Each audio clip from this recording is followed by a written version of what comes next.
नमस्कार मित्रों, कैसे हैं आप। हम राजकुमार अज्ञानी आज आपको ये बता रहे हैं अशांत मन को कैसे शांत करें। इसके बड़े सरल उपाय हैं, मगर ये उन्हीं लोगों के लिए उपाय सिद्ध होगा जो ब्रह्म मुहूर्त की अमृत बेला में उठते हैं।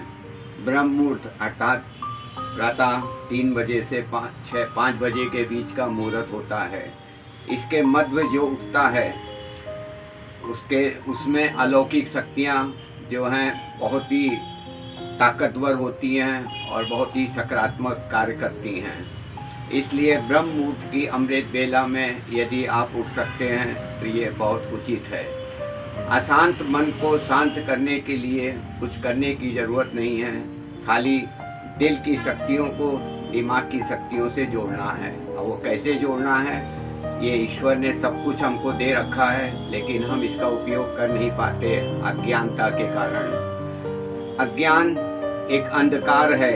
अज्ञान वो पाप है जिसकी वजह से हम जाने अनजाने कितनी गलतियां कर जाते हैं। तो उसी अज्ञान से ज्ञान की ओर बढ़ने के लिए, अशांत मन को शांत करने के लिए कुछ प्रयोग हम पिछले 4-5 सालों से कर रहे हैं और लगभग सफल भी हो रहे हैं, जिसका प्रयोग स्वयं हमने अपने ऊपर किया है और उसी परम पिता परमेश्वर ने हमें वो शक्ति प्रदान करी और उसी ने हमको ये सुझाव दिया कि हम इस तरह के कुछ कर्म करें। हमको तो भला ही हो, लेकिन जो अंतिम सत्य है मनुष्य योनि का कि जब ये देह और आत्मा पृथक होंगी, उस समय देह के द्वारा करे गए कर्म हमारे पीछे रह जाएंगे।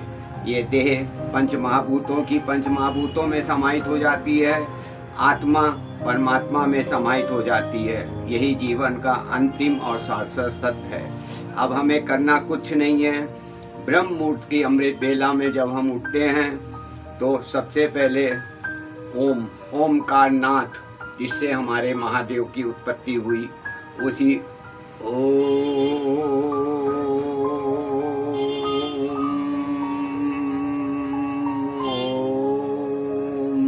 अपनी सुविधा के अनुसार इस ध्वनि को आप ऊपर की ओर खींचें। उसके बाद ये पंजा, इसको जो है इस अंगूठे को यहाँ लगाएं, ये आपका दिल हो गया।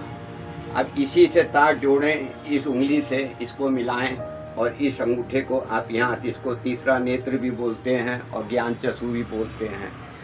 इसके माध्यम से हम दिल की शक्तियों को दिमाग की शक्तियों से जोड़ेंगे और जब दिल की शक्तियाँ और दिमाग की शक्तियाँ एक दूसरे में मिलने लगेंगी, एक दूसरे की शक्तियाँ एक दूसरे में आदान प्रदान होने लगेंगी, तब जितनी आपकी सुविधा हो, 1 मिनट, 1 सेकंड, 2 मिनट, 60 सेकंड, जैसा आप कर सकते हो आसानी से अपनी सुविधा के अनुसार पुनः हमें की ध्वनि निकालनी है और मन ही मन चिंतन करना है और विचार करना है कि ये आत्मा परमात्मा का मिलन हो। दिल की शक्तियाँ दिमाग की शक्तियों से और दिमाग की शक्तियाँ दिल की शक्तियों से संपर्क साध सकें। इससे क्या लाभ होगा कि अंतर मन की जो हमारे अंदर अंधकार भरा हुआ है, अंतर मन की ज्योति प्रज्वलित होगी, तीसरा नेत्र जागृत होगा और दूसरी बुद्धि कर्म करने लगेगी, तो हमारा अशांत मन शांत हो जाएगा और हम एक अच्छी और उचित जिंदगी जीते हुए अपने इस जीवन को सफल कर सकते हैं। नमस्कार, हम अज्ञानी बाबा, हैदराबाद। धन्यवाद। बहुत बहुत प्रभु राम आपकी रक्षा करें।